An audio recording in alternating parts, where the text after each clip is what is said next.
भागवत राम कथा गोस्वामी श्री तुलसीदास जी महाराज ने रामचरितमानस लिखा। श्री वाल्मीकि जी ने लिखा रामायण। रामायण रामायण बहुत हैं। वाल्मीकि रामायण, आनंद रामायण, भुसुंडी रामायण, ऐसे रामायण बहुत हैं। सबने रामायण रामायण कितनी है? रामचरित शतकोटि अपारा, करोड़ों रामायण हैं। लेकिन रामचरितमानस गोस्वामी श्री तुलसीदास जी से लोगों ने पूछा कि सबने तो रामायण लिखी है, आपने रामचरितमानस क्यों लिखा?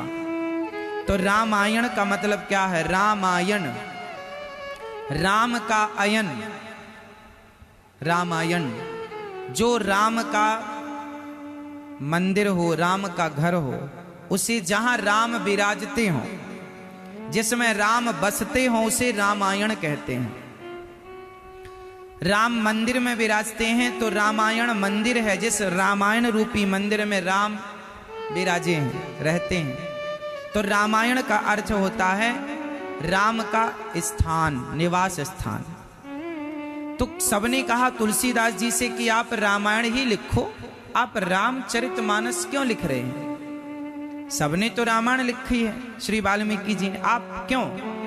तब श्री तुलसीदास जी कहते हैं कि मंदिर जाने के लिए कुछ जरूरी काम होते हैं। क्या? अच्छा ये बताओ, मंदिर जाने के लिए बिना नहाए जाते हैं कि नहा कर जाते हैं? हाँ, नहा के जाते हैं।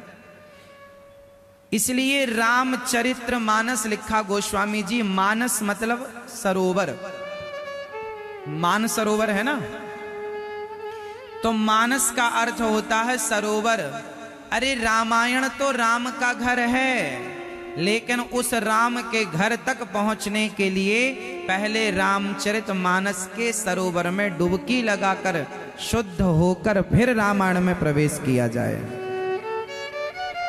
यह है रामचरितमानस। यहाँ सरोवर में आपको डुबकी लगानी है, मतलब शुद्ध। सठ सुधरहि सतसंगति पाई, यहाँ सुधरने की बात है। हम राम तक पहुंचने के पहले लायक तो बने।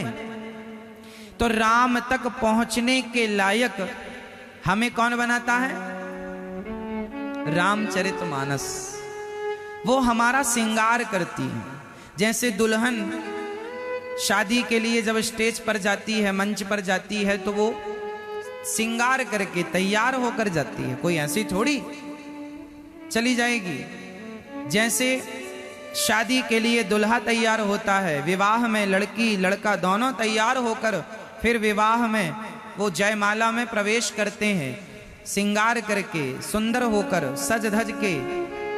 उसी तरह वहां विवाह में तो लड़का लड़की के शरीर को, फेस को सजाया जाता है, चमड़ी को सजाया जाता है, तन का श्रृंगार किया जाता है। पर रामचरितमानस तो आपके मन का श्रृंगार करती है। और मन का श्रृंगार इसलिए जरूरी है क्योंकि भगवान को तन से तो मतलब है नहीं। निर्मल मन जन सो मोहि पावा, मोहि कपट छल छिद्र ना। तो मन चाहिए सुंदर। तो भागवत रामचरितमानस जो है वो हमारे मन का श्रृंगार करती हैं। कहाँ से शुरू कर रहे हैं गोस्वामी जी? अच्छा, गोस्वामी जी की कथा तो आप सब जानते हैं। गोस्वामी जी के बारे में आप सबको पता है। गोस्वामी श्री तुलसीदास जी महाराज का जन्म लगभग 1554 में, संवत 1554 में राजापुर में हुआ। तुलसीदास जी के जन्म लेते ही उनके 32 दांत थे। उनकी माता गुजर गई, कुछ दिन के बाद पिता गुजर गए, फिर एक माँ ने, ताई ने उनका पालन किया, कुछ दिन बाद वो भी गुजर गई। तो समाज ने ये कहकर उनको दुत्कार दिया कि ये बच्चा अभागा है, जो इसके पास रहेगा वो मर जाएगा। समाज में ऐसी भ्रांति फैल गई, गलतफहमी हो गई समाज को।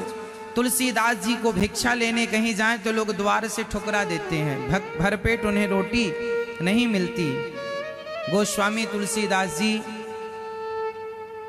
चलते फिरते ऐसे ही जैसे तैसे जीवन यापन करते हैं। अंत में माँ भगवती सीता, माँ लक्ष्मी स्वयं एक माँ के रूप में आकर तुलसीदास जी को बचपन में भरपेट भोजन देने लग गई। करते करते उन्हें एक गुरु की शरणागति प्राप्त हुई। श्री तुलसीदास जी के गुरु जी का नाम क्या था जानते हैं? श्री नरहरिदास गोस्वामी। श्री तुलसीदास जी के गुरु जी का नाम था श्री नरहरिदास। तो श्री नरहरिदास जैसे महापुरुषों की शरणागति ग्रहण की, पढ़ लिख करके गोस्वामी तुलसीदास जी के विवाह की भी कथा आप सब जानते हैं कि गोस्वामी श्री तुलसीदास जी का विवाह हुआ। पत्नी बड़ी सुंदर, इतना प्यार हो गया गोस्वामी तुलसीदास जी को कि पत्नी के बिना रहते नहीं।